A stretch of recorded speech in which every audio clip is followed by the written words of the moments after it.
When Dodie Smith wrote her charming children's novel, The 101 Dalmatians, she could hardly have imagined that across the ocean, a visionary filmmaker who'd built his empire on a mouse would be so captivated by her story that he would turn it into one of the most popular animated films ever made. Everybody here? All 15? Now there's 99 of us. What? In the mid-1950s, Dodie Smith's book enjoyed a wild popularity in Britain. In the meantime, Walt Disney's creative energies were spread over a wide range of new interests. The weekly Disneyland TV series began airing in 1954. The same year, he released the live-action feature 20,000 Leagues Under the Sea. 1955 saw the opening of his groundbreaking theme park, Disneyland.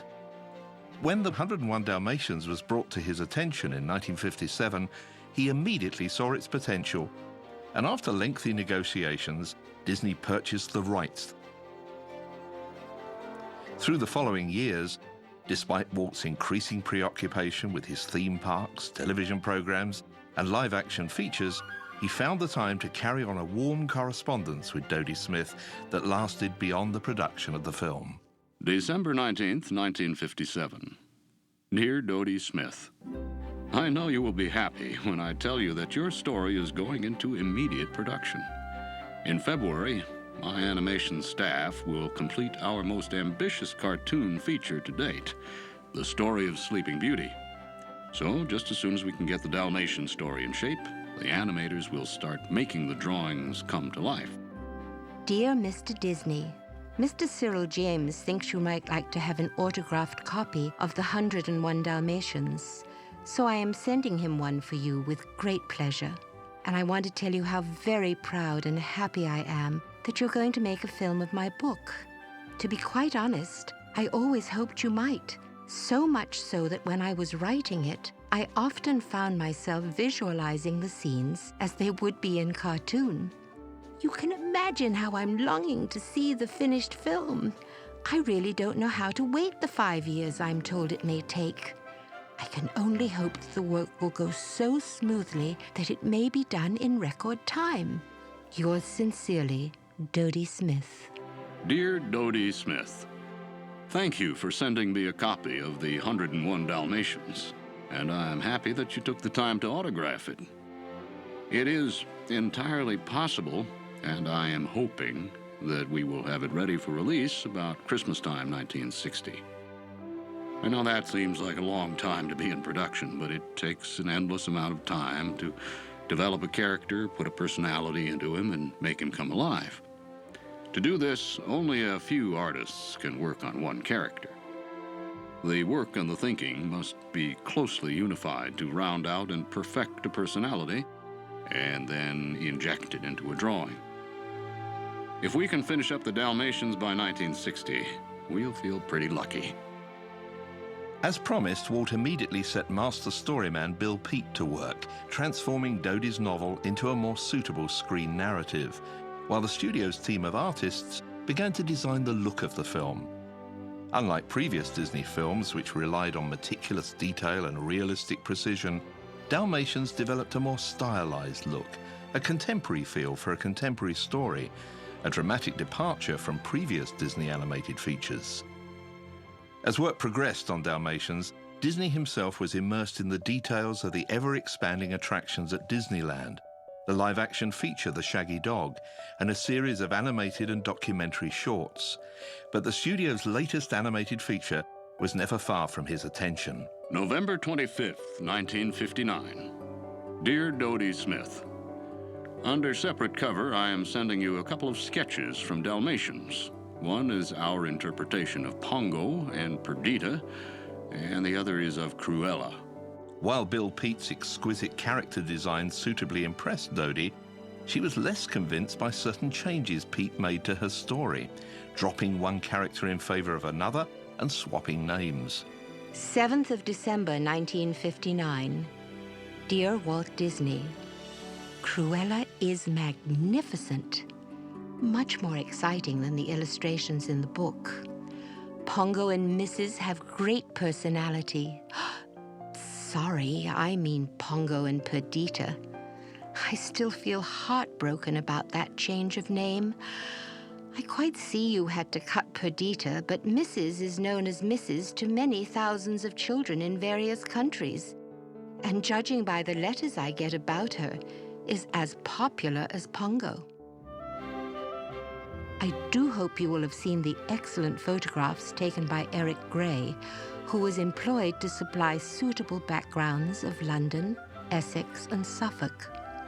Very sensibly, he came to see me, and my husband and I were able to show him numerous atmospheric villages, buildings, and landscapes.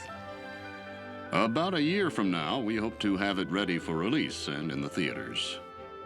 At this point, we feel it is going to be one of the most interesting things we have done in the cartoon feature field. Why don't you write another story for us, like Dalmatians? One with which we could have the same fun that this subject has given us. I hope your kind wish that I should write you another story will be fully justified by the success of Dalmatians. Unfortunately, I've no new idea which might end up as a cartoon, but I have been offered assistance. We have 2 ordinary house mice which have become so tame that they climb onto our knees and eat out of our hands. Yesterday, for the first time, one appeared on my desk and it watched me writing.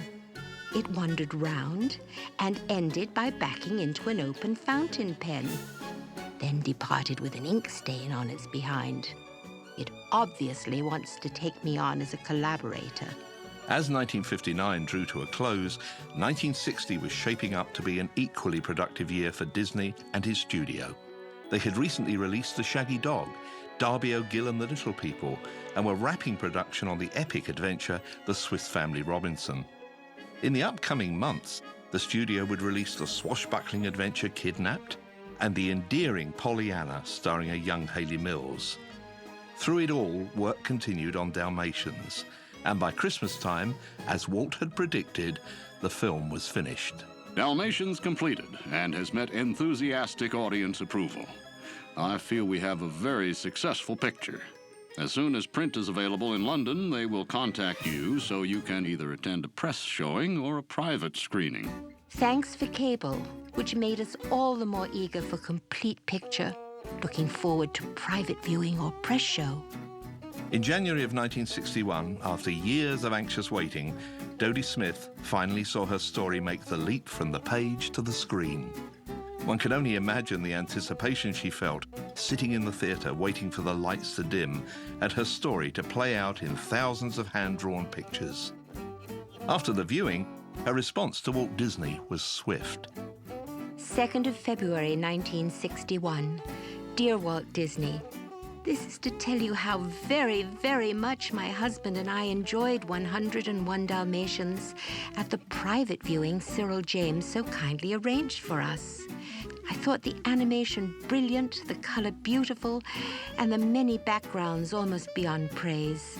I especially love Regent's Park, glimpses of neon-lighted streets, all the snowy landscapes, the starlit skies, the icy river. The soft pastel-like quality of the cartoon turned the settings into real works of art. One mild moan. I willingly agreed to your request that the title of the book should be omitted from my credit. I hoped this might mean that my name could be fairly large. You have, after all, put the name of the book, and my name is small, cramped, and only on the screen for a flash. February 22nd, 1961. Dear Dodie Smith, about your credit. I must apologize and also confess that I was away from the studio when the credits were finalized. Although I did okay a rough plan, but I didn't see the final lettering until the picture was completed. I guess this gives me a chance to dodge at least a portion of the blame. But just to make everything even, when you write another cute story like Dalmatians, I shall certainly see that your credit is plenty large. Walt Disney was never a man to rest on his laurels, and in the year following the premiere of 101 Dalmatians, he released the live-action features The Absent-Minded Professor and The Parent Trap, and was overseeing the first draft of the screenplay for Mary Poppins. Despite this unrelenting workload, he still found time to think about Dodie Smith's screen credit. March 24th, 1961. Dear Dodie Smith, by way of trying to make up for that small credit on the main title of Dalmatians, I am sending you, under separate cover, some originals from the picture. You might be interested in knowing there's a great demand for the originals from this particular picture, so I got these early, because in no time at all they will disappear. I had word this morning that the London press was very kind in what they had to say about Dalmatians, for which I am happy. The picture is playing here now and is being very well received. 12th of April, 1961. Dear Walt Disney, we have finally got the drawings and are most delighted with them. You modestly say that the London press has been very kind to Dalmatians.